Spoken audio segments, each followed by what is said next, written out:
to you some of the summaries. So let me thank you for joining us for this press briefing following the conclusion of the 1/2/3 regular meeting of the Monetary Policy Committee that was held this week to assess recent economic developments and risks to the inflation outlook. As part of our continued commitment to transparency and accountability as a central bank, this briefing provides an overview of the key discussions on recent macroeconomic developments and the decision taken by the Committee on the Monetary Policy Stance. Now, let me first start with the global economic developments. The global economy was resilient through 2024, supported by the strong real income growth and a less restrictive monetary policy stance relative to 2023. In the first few months of 2025, trade frictions arising from an emerging tariff war, elevated global interest rates, and geopolitical tensions have heightened uncertainty about the global growth outlook. These uncertainties have weighed negatively on consumer and business confidence, softened investor sentiment, and increased downside risks to growth. The disinflation path has stalled in some advanced economies on the back of persistence in services inflation, resurgence in goods inflation, and the recent tariff actions by the U.S. The imposition of additional tariffs by the U.S. and retaliatory responses have pushed up long-term inflation expectations in some emerging market economies. In addition, the process of disinflation, which was expected to be supported by a decline in crude oil prices, be partly offset by the effect of the tariff increases. Against this backdrop, global inflation is expected to remain high in the near term. Global financial conditions also remain broadly restrictive, and this is driven by high monetary policy rates, rising long-term bond yields, declining capital flows to emerging markets and developing economies, and volatile equity markets. The Federal Reserve Bank of Japan, the Federal Reserve Bank of Japan, and Bank of England all kept their policy rates unchanged in March 2025 on account of rising trade and economic uncertainty, while the European Central Bank cut its policy rate to boost growth in the euro area. Expectations of higher for longer policy rates and rising uncertainty kept long-term bond yields high, while equity markets remain cautious due to concerns about the effects of tariffs. On the domestic front, ladies and gentlemen, growth continued to rebound, exceeding initial expectations. Provisional data from the Ghana Statistical Service estimated real GDP growth at 5.7% in 2024. And this was higher than the program growth rate of 4% for 2024 and the 3.1% recorded in 2023. Non-oil GDP grew at 6.0% compared with 3.6% recorded in 2023. The growth outturn in 2024 was driven by activities in the industry and services sectors. However, growth in the agri sector was slower, driven by lower crop yield due to adverse weather conditions, among other factors. The bank's real sector indicators point to a sustained improvement in economic activity amid significantly improved business and consumer sentiments. The updated composite index of economic activity or what we call the CIA, rose by 5.7% year-on-year in January 2025, relative to 3.5% in the same period of 2024. And this was driven by increased consumption, international trade activities, and private sector credit growth. The confidence surveys conducted in February 2025 also showed significant improvement in both consumer and business sentiments, buoyed by expectations for an improved macroeconomic environment. On inflation, inflation remained high in 2024 and sticky around 23%, significantly higher than expectation. The latest data released by the Ghana Statistical Service indicates that headline inflation eased marginally from 23.8% in December 2024 to 23.1% in February 2025. And this was due to easing but still high non-food inflation. Food inflation has remained elevated, on the other hand, on account of unfavorable climatic conditions and other constraints. The bank's main core measure of inflation eased marginally in the first 2 months of 2025, and inflation excluding energy and utility items from the consumer basket eased from 23.1% in December 2024 to 22.4% in February 2025, and compared with 24% in the same period last year.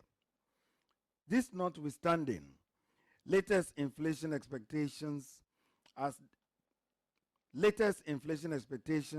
derived from the bank's model, the yield curve, and surveys all point to softening expectations, although still above the medium-term target.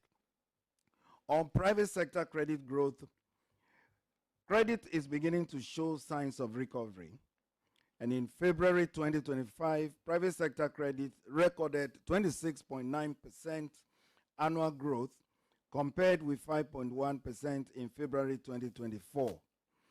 In real terms, credit growth was 3.1% compared with a decline of 14.7% in February 2024. Now, on the banking sector performance continued to improve. Total bank assets recorded 34% growth at the end of February 2025, relative to 12.1% growth in the same period last year. With regulatory reliefs, the banking industry's capital adequacy ratio, or what we call CAR, was higher at 14.4% compared to 13.6% in the same period last year. Without reliefs, however, the capital adequacy ratio was 12.1%. Now, on industry non-performing loans, the ratio declined to 22.6% in February 2025 from 24.6% in February 2024. Excluding the loans in the loss category, which are fully provisioned, the NPL ratio as at end February 2025 was 8.9%.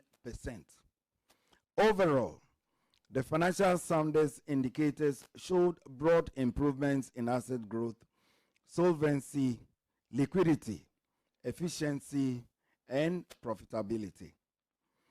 Ladies and gentlemen, the fiscal policy stance was more expansionary than expected in 2024. The 2024 fiscal deficit on commitment basis was 7.9% of GDP against a target of 3.8% of GDP. And this was on the back of higher expenditures than target. This notwithstanding, early indications from banking sector data suggest some improvements in fiscal performance in early 2025. These, along with the commitment to fiscal consolidation as was presented in the 2025 budget, should support the fiscal outlook going forward. Also, the ratio of public debt declined, supported by the debt restructuring. Now, on prices of Ghana's major export commodities, these traded mixed on the international commodities market in early 2025. For example, gold prices crossed the $3,000 per fine ounce on March 14, 2025, on account of heightened economic uncertainty triggered by the trade and geopolitical tensions, persistent inflation, and weakening US dollar. In February 2025, gold prices averaged $2,897.3 per fine ounce, indicating a year-on-year growth of 9.7%. Similarly, crude oil prices recorded a marginal annual growth of 2.4% to settle at an average price of $74.95 per barrel. Cocoa prices, however, declined by 8.5%, driven by improving supply outlook for the current 2024-2025 season. The strong external sector performance in 2024 continued in early 2025, indicating a significant improvement in the accumulation of international reserves. In the first 2 months of 2025, the trade accounts recorded a surplus due to higher export receipts relative to imports. Total exports posted 50% annual growth to reach $4.3 billion. And this was driven by increased gold and cocoa exports arising from both price and volume effects. In contrast, crude oil exports declined as output from the 3 oil-producing fields fell. Total imports increased by 7.3% year-on-year to $2.7 billion. Consequently, ladies and gentlemen, international reserve accumulation met the IMF program expectation for 2026. In other words, the level of international reserves as at now is equivalent to where it should be under the program in 2026. The stock of gross international reserves at the end of February 2025 was 9.4 billion, which was enough to cover 4.2 months of imports of goods and services. This compares to the stock of 5.9 billion at the end of December 2024, equivalent to 4 months of imports of goods and services. The gross international reserves as defined under the IMF program, which excludes the encumbered assets as well as petroleum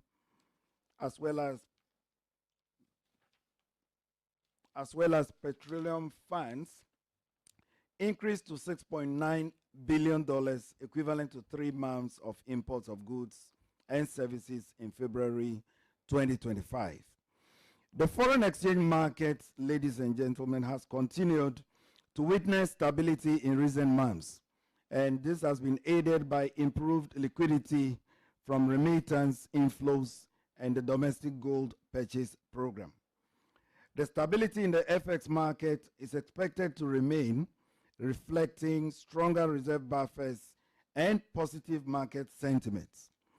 As of March 26, 2025, the Ghana cedi depreciated at a slower pace of 5.3% against the US dollar, compared to 7.6% in the same period of last year.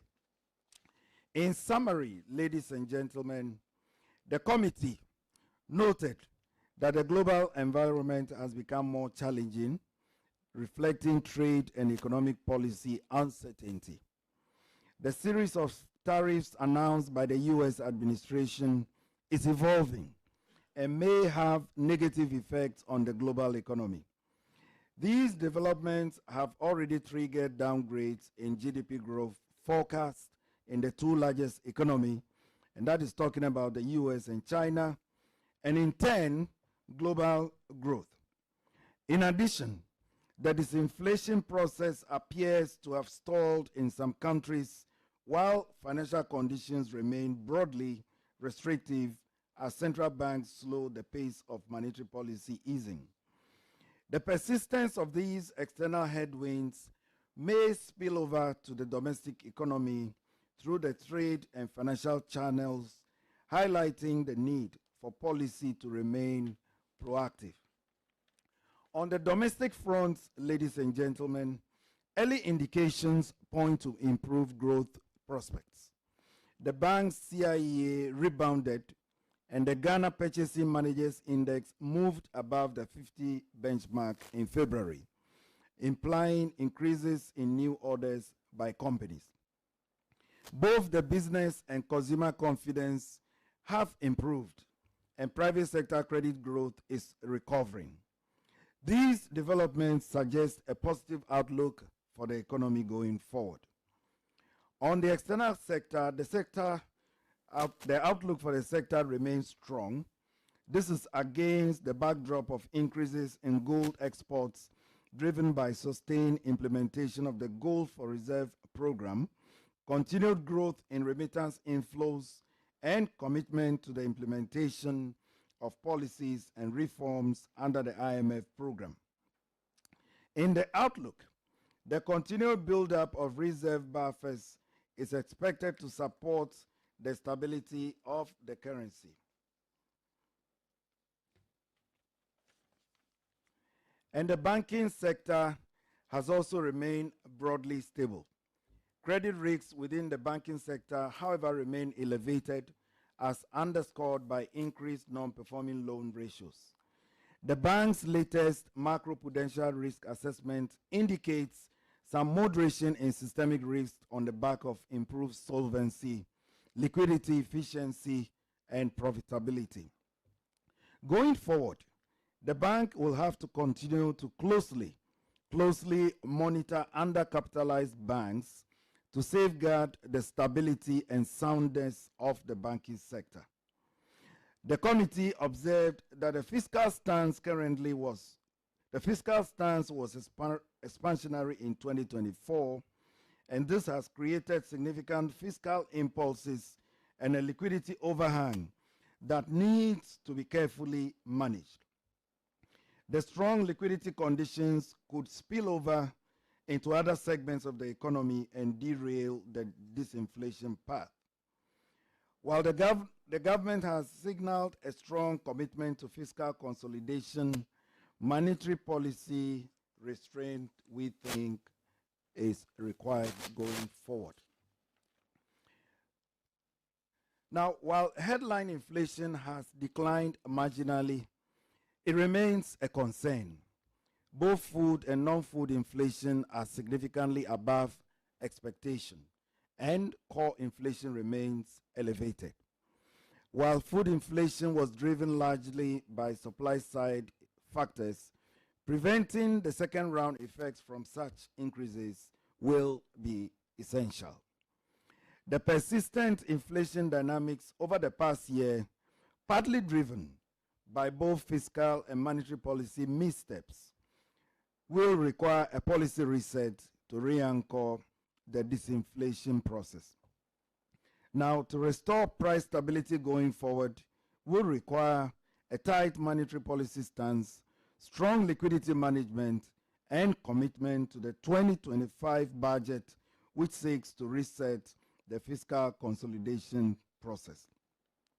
Now, on the monetary policy decision, under the circumstances, the committee, by a majority decision, and I mentioned majority decision, for the first time we are using a majority decision, unlike the unanimous decisions we have used in the last many years since the framework began. And so by a majority decision, the committee decided to raise the monetary policy rate by 100 basis points to 28%, and this is meant to re-anchor the disinflation process. As inflation becomes firmly anchored, and I want to emphasize that, as inflation becomes firmly anchored as we see the next readings of inflation and we see declines, the committee will reassess the scope for a gradual easing in the policy stance. Now, let me say a few words on the additional operational measures. As usual, apart from the monetary policy decision itself, we often also announce a number of operational measures. Now, so in addition to the adjustment in the policy rate, we are implementing some complementary measures which are meant to strengthen liquidity management and enhance monetary policy transmission. And I want to give you three of those. First is we are introducing a longer dated 273-day instrument, which is meant to augment the existing sterilization toolkit. Secondly, we plan to intensify the monitoring of banks' net open positions to ensure compliance. And now all this is meant to ensure stability in the FX markets. Then the last one is to review the current structure of the cash reserve ratio. You know, there's the dynamic ratio, and there are also those high levels that have been maintained. And we want to assess its broader impact on liquidity conditions and financial intermediation in the economy. Thank you very much.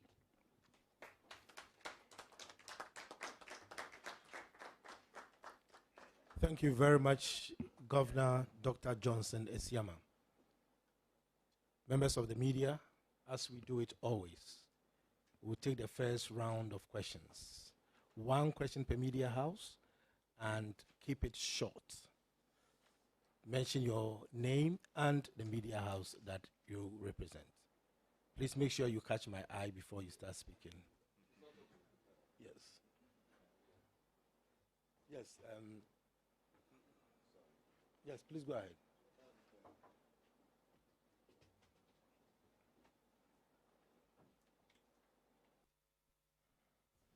My name is Soma Emere from the Corporate Guardian magazine. Now that you've increased the monetary policy rate by 100 basis points, I want to know how you're going to juggle the situation where you have the MPR at 28. We have short-term treasury bill rates are below 20.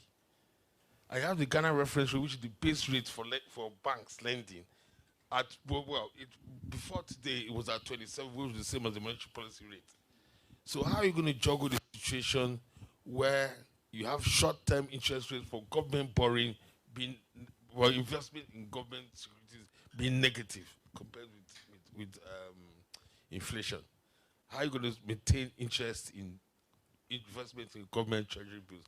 And how are you going to try to spread the joy of falling interest rates with the case of short-term treasury bills to actual borrowers from the banks who are still borrowing at over 30% because the GRR is still at 27?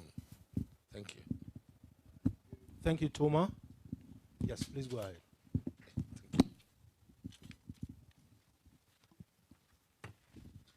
My name is Jennifer Ambule with the Chronicle newspaper. Governor, please, during the National Economic Dialogue Forum, you indicated that the bank is considering using a portion of commercial banks' reserve to support agriculture, particularly through GESAL, to address food inflation. Now, given the potential risk of direct central bank involvement in sectoral credit allocation, would the bank rather consider strengthening GESAL through would the bank rather consider strengthening GESAL indirectly through liquidity support rather than deploying reserves directly? Additionally, how does the bank intend to balance this initiative with its core mandate of ensuring price stability, especially under the current IMF program? Thank you. George. Shall I use this one? No. My name is George Yafe from Joy FM. Doc, my question is, how did the recent development on the treasury bill market force the committee to go this direction, more of an aggressive approach? And then try to get a connection also. The fact that it was announced in the budget that we missed out on most of the program targets.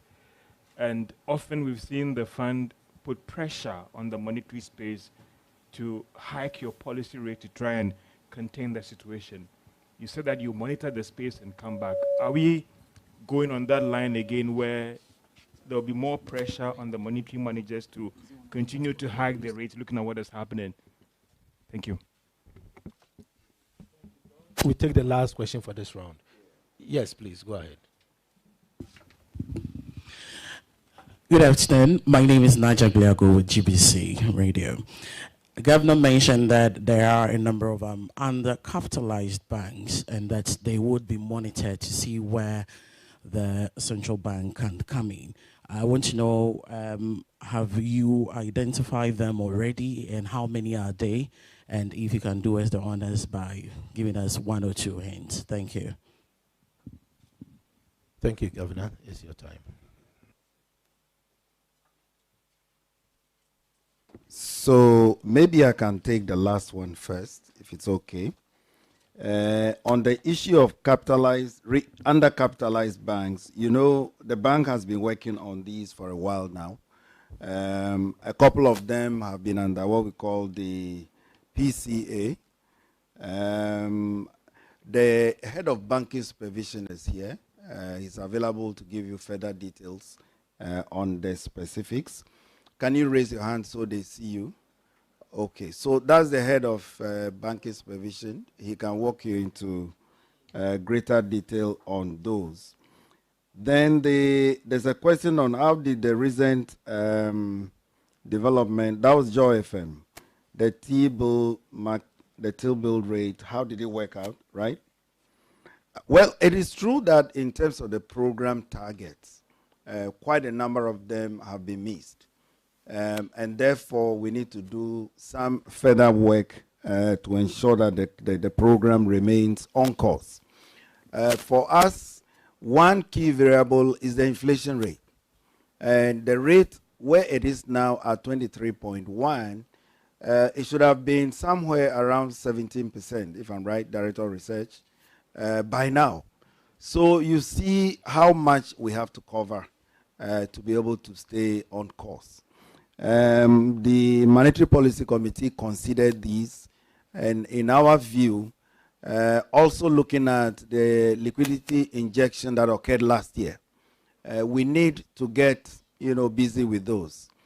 The next reading for inflation will be critical, and we will be guided as to the future direction of policy. It is not the IMF at all that's putting pressure on us. There's the need to manage liquidity properly. There's the need to control the possible second round effects of inflation.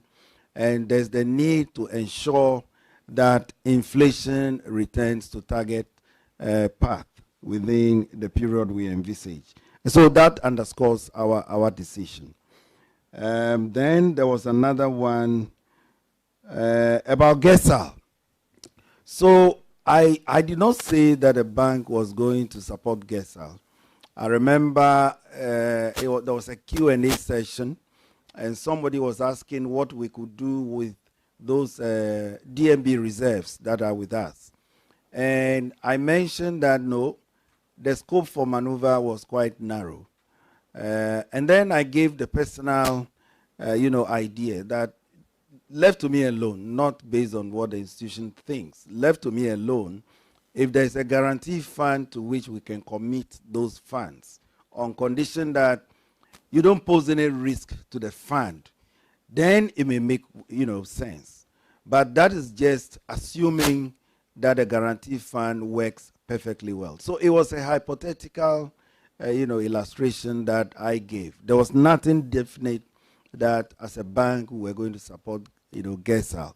But that said, remember GESAL began from here. We began it somewhere 2014, 2015, until later on it got moved to under Ministry of Finance.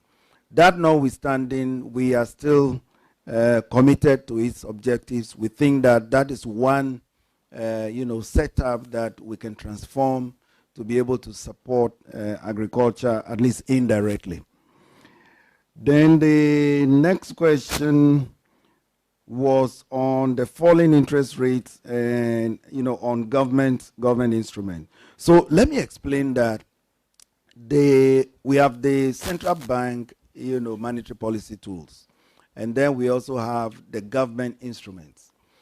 The objectives of the two are different. Whereas we seek to sterilize, we seek to manage liquidity conditions, right? Government seeks to finance, all right? They seek to do their financing, they seek to do the heavy lifting they have to do. And so the objectives are not the same. But that notwithstanding, they need to complement each other. And let me assure you that we are conscious of what is going on. The decline in yields on government instruments is welcome news. That is very good cash management the Minister of Finance is doing. The point the MPC is making here is, given the liquidity conditions we have currently, if nothing is done, if we don't manage that liquidity condition properly, we might see inflation, going up even further, or there will be a delay by way of the disinflation path, for which we have to, take these measures. And at the end of my presentation, I also mentioned that condition on the next readings, condition on what happens to inflation going forward, the committee stands ready, to get onto an easing path. We'll continue monitoring it on a day-by-day basis. We implement these decisions through our financial markets department. And so, mind you, on a daily basis, we are looking at the impact of our policy. We are looking at how the objectives for which the policy decisions were made are being met. It's something we are going to continue reviewing until the next MPC date comes again. I believe I've covered all the 5, have I? Okay, so we can take the next 5. Right, okay, so let's have the next round of questions. Yes, Asasi Radio, and then after Suleimana. Yes, in that order. And then Nat, Lord, sorry. So in that order, the next 4. All right, thank you very much. My name is Nano Yankra. I work with Asasi Radio. Governor, last year, the bank launched a gold coin in an attempt or as part of efforts to stabilize the cedi.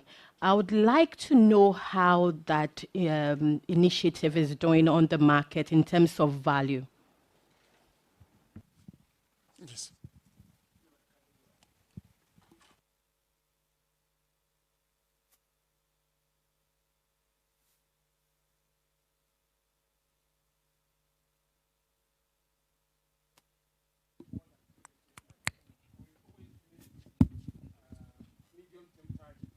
Are there plans to take? Sorry. So we've always missed the medium-term target. Are there plans to vary or relook or take a second look at the IT policy? Thank you.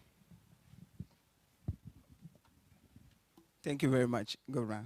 Please, my name is Lord Nate. I write for 3news.com. Governor, during the opening of this particular sitting on Monday, you mentioned that, and I would like to quote you. You said, meanwhile, our microfinance and rural banking sectors are showing early signs of stability, but recapitalization and regulatory framework reforms must continue to preserve confidence. On the back of this, I want to ask about the current status of the Societe Generale move. I remember that last year, your predecessor mentioned that the central bank had requested that Societe Generale finishes it with the list of persons seeking to acquire its shares. So I want an update on that one, Governor.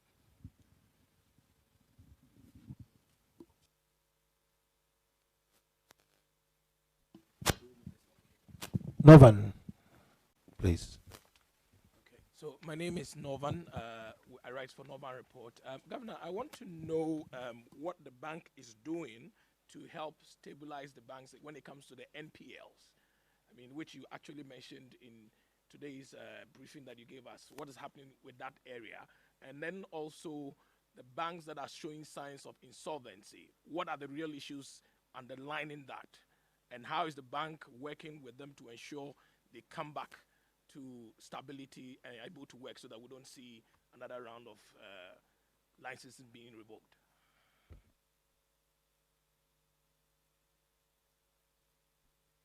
Northern, Mr. Governor. No, 4 questions per round. No, it's 4 questions per section. Yes, thank you. Okay, so you can add it. Yeah, thank you.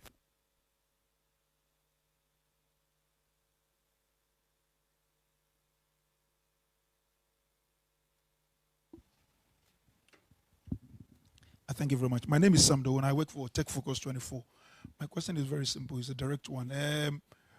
America is doing what America is doing. Trump is increasing tariffs all over the place, and I just want to know what is our counter strategy to that, because Trump, I think, is doing what is good for America. What's our counter strategy? I heard the governor say we need to keep policy proactive.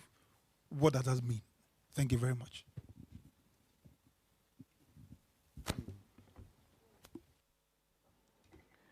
I like your final statement. America is doing what it's doing. We have to do what's good for us as well. What is important is to reduce our risk exposure that emanates from any action that the U.S. government takes. And that is what we reflected in the statement. But on the gold coin, yes, the gold coin was introduced sometime last year, I guess. And broadly, gold and gold-related, instruments have been doing pretty well. But yes, the gold coin, the rollout needs to be looked at again. My information is that we've been meeting with banks. We're trying to, put some life back into it again. And so very soon you'll see some action as far as the gold coin is concerned. It's a good instrument. It's a good, investment alternative. If you notice in this country, you can only do 2 things. You buy T-bills, 3 actually. You buy T-bills, you buy fixed deposits, you buy FX. Not so. But ideally, there should be different alternatives, bonds and what have you, and all these. So we are working on it. We will come back again on the gold coin. We are sure that that will become a good instrument of choice for Ghanaians very soon. Then the inflation targeting regime. Suleimana, your question is as old as my career in this bank.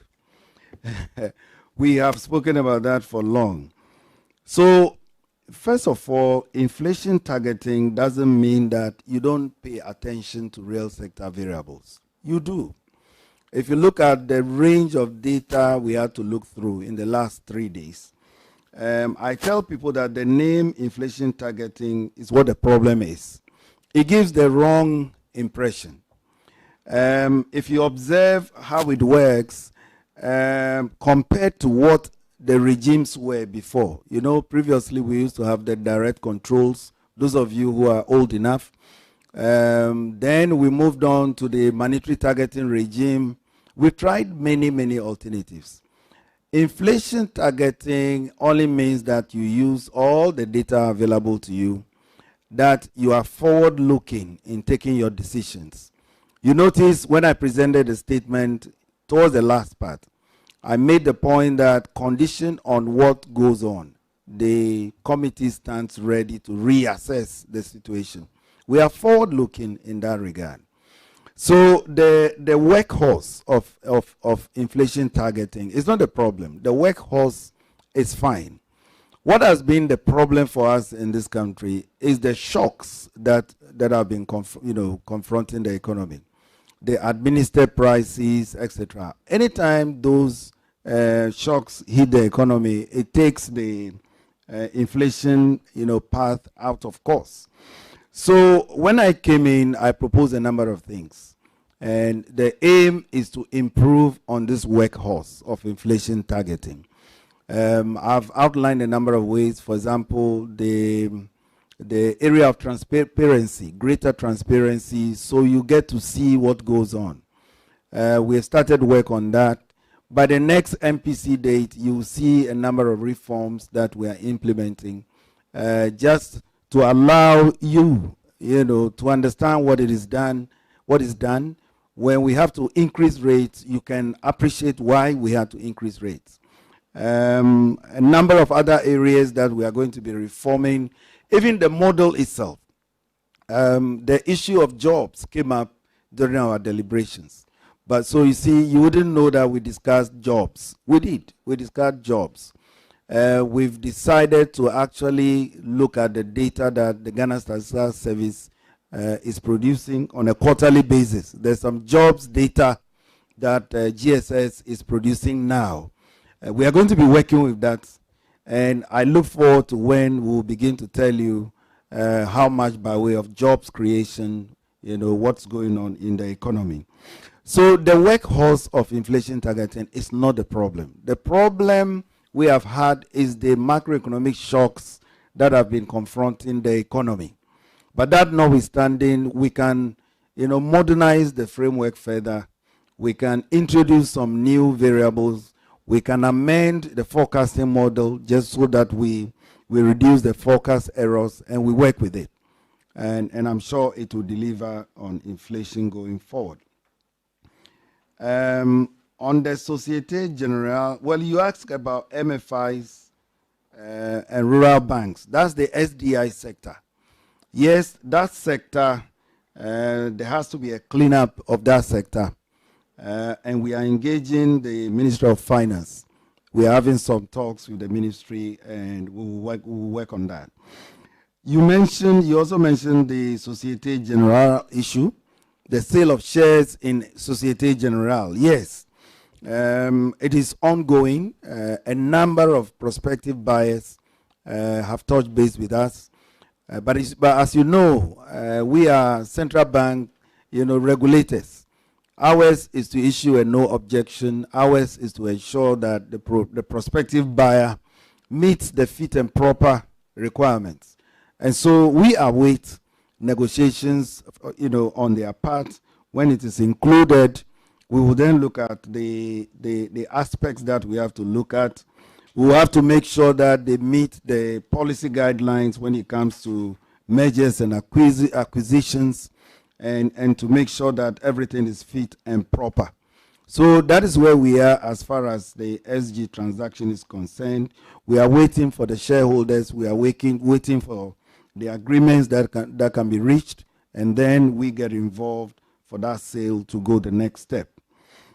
Echo, you mentioned the NPLs, the issue about NPLs across banks. Yes, it's a problem. It's a real problem. But remember the domestic debt exchange, you remember that exercise? That also contributed to the NPL problem. However, aside that, if you look at the local banks especially, they have a disproportionate impact of this NPL problem. So going forward, particularly in the case of the local banks, we'll have to find ways to strengthen risk management in local banks going forward. And it is something that we have plans to do aggressively.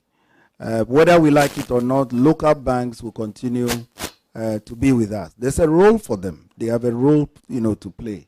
What we need is to put in the framework so that we can reduce these challenges for them, so that they can continue to thrive.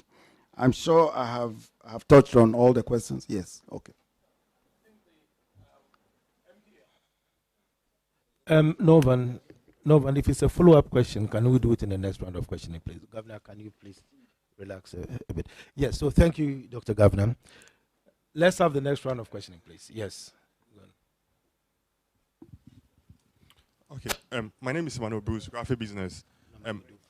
Governor, at the opening of the MPC meeting, you made a proposal to the other members that on the publishing of the votes to enhance transparency. I want to find out what was the decision on that, and if it was a yes, when are we likely to see the first publication?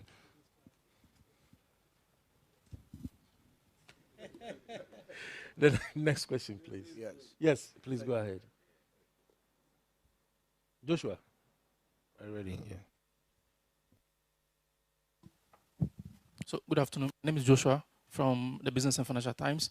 So Governor, on the back of the gold board, I'd want to understand what's the current stance of the bank with regards to the gold purchase program, and is there going to be a change in how it's being operated? Thank you.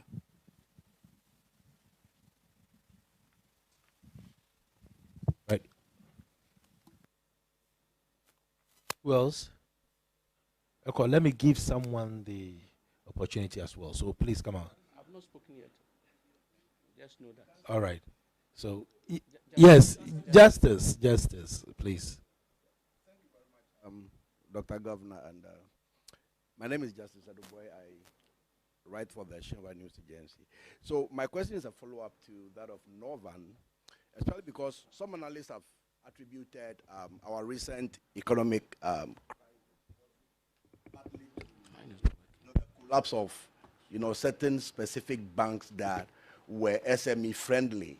And so when you mentioned some challenges with some of our local banks again, should we be worried about these banks perhaps bringing a bigger impact or additional impact negatively on our SME sector again?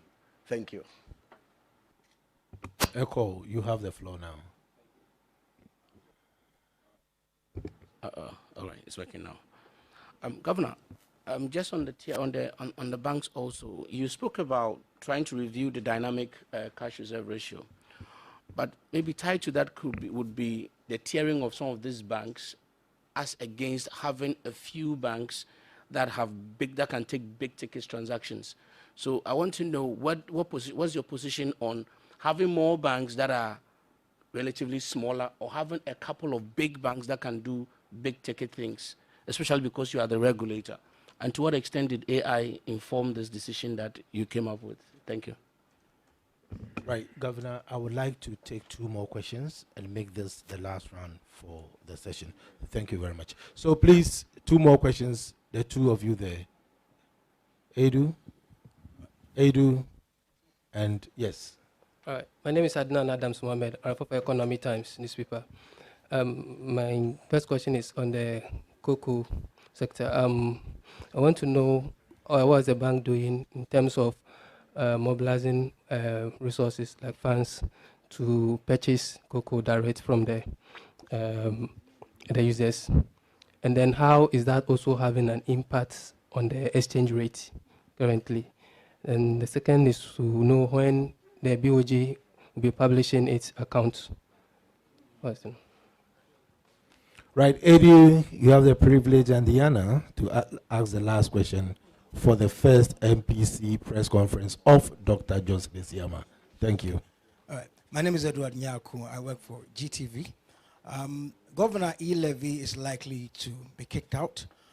What would be the impact in bringing banking service inclusivity, making sure that banking services are more broadened and to reach out to a good number of people, because that is the drive behind these mobile phone business? How would this impact on driving financial inclusivity? Thank you. Thank you very much, Dr. Governor. Thank you.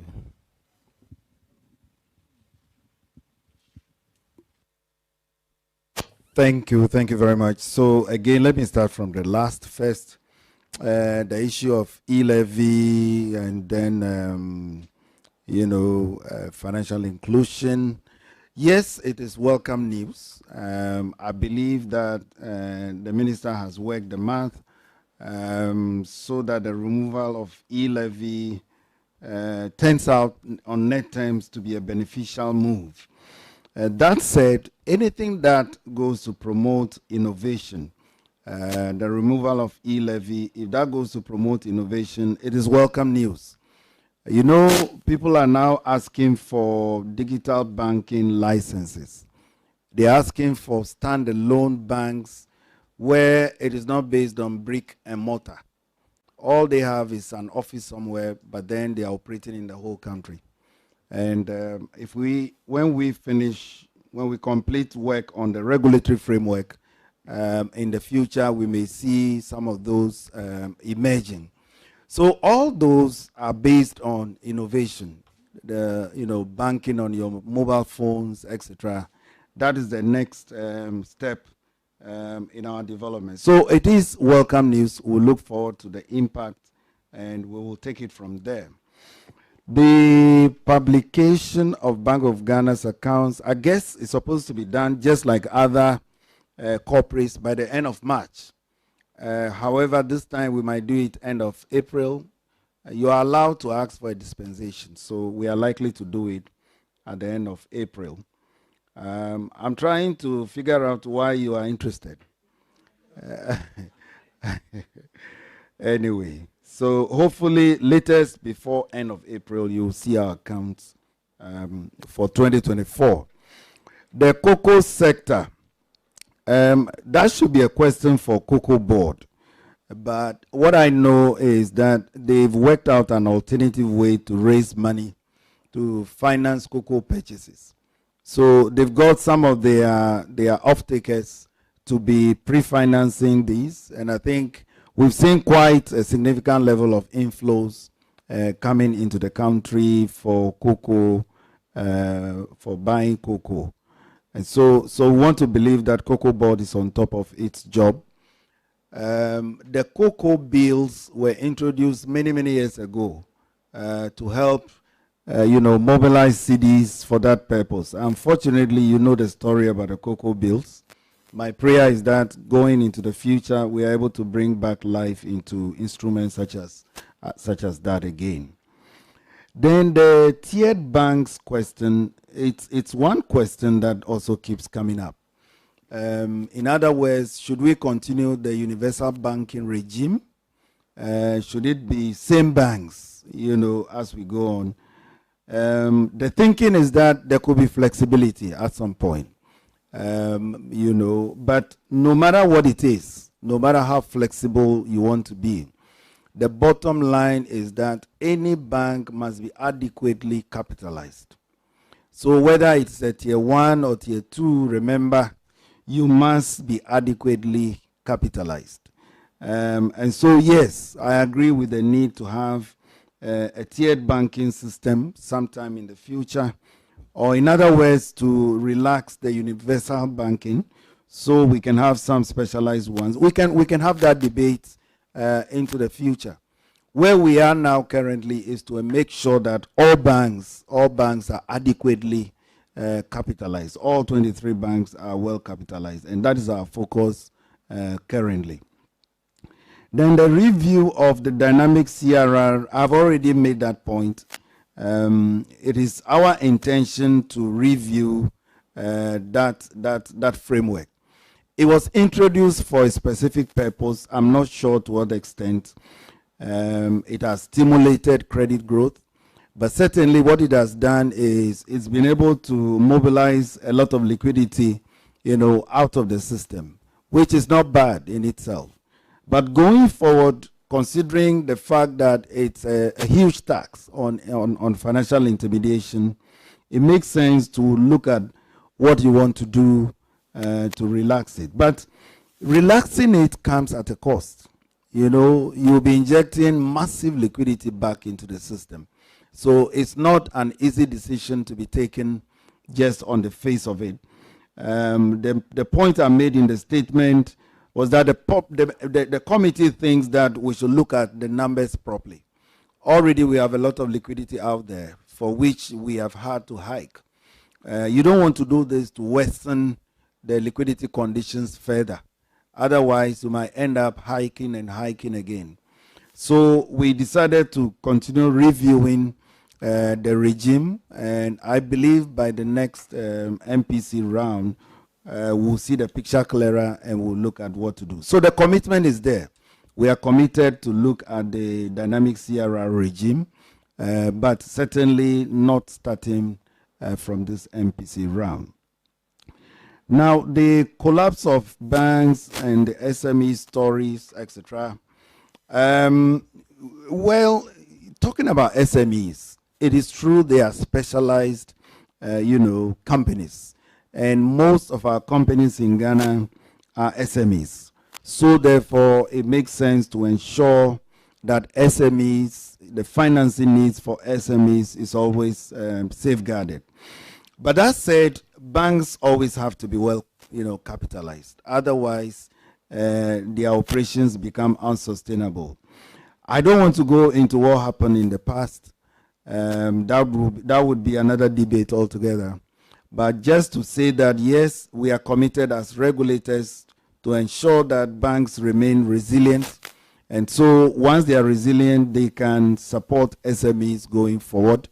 My particular interest is in the local banks to see them strive. Currently, we have about 9 of them. A significant number of the 9 need, to some form of support. We need to encourage them to be able to compete with the foreign banks, and that is where our focus must be. Then the gold board, and then our gold purchase program and the likes. You heard about the gold for oil program, etc. The Ministry of Energy is currently conducting a review of the gold board framework. We are also involved in that review, and we want to look at what takeoffs we can take out of that. Now, we are hoping that the gold board, will take over these operations, and so therefore we will be left with building our reserves at the end of the day. And I must say that the Bank of Ghana will be represented on the board of the gold board. We will be part of that exercise, and so we will still be indirectly working with them. The G4O is not likely to continue, and I've made that point already. After the Ministry of Energy completes its audit and its review, we'll come out on the next steps as far as the gold board is concerned. Then the last one was on the publication of submissions. Yes, I mentioned it on Monday that we are moving to that regime. And I can assure you that on Saturday you'll see it in the Daily Graphic. On Wednesday, you see it in the Daily Graphic as well as a few other newspapers. Now, it's not going to have the names of the members. You would only see the number. MPC member 1 said so and so and so. Because the main point is to try and understand the reasoning, behind the decision, which is important. I mentioned that it was a majority decision. So that goes to suggest that it's not everybody, on the committee that said hike. There may be a few people that said something else, but at least you get to read their arguments and also read the arguments of the majority that went for a hike so as to understand whether the decision that was taken was in the best interest of Ghana. So we are happy to take these reforms on. You will see a few other reforms at the next MPC round. But that said, let me thank you for your questions. This has been my very first MPC. I have enjoyed it. Many of you know me already. I look forward to working more with you. And as I said, there will be many reforms. The idea is to make things more efficient. The idea is to strengthen our monetary policy going forward. And the idea is to support government in achieving its aim. So I thank you very much. Thank you.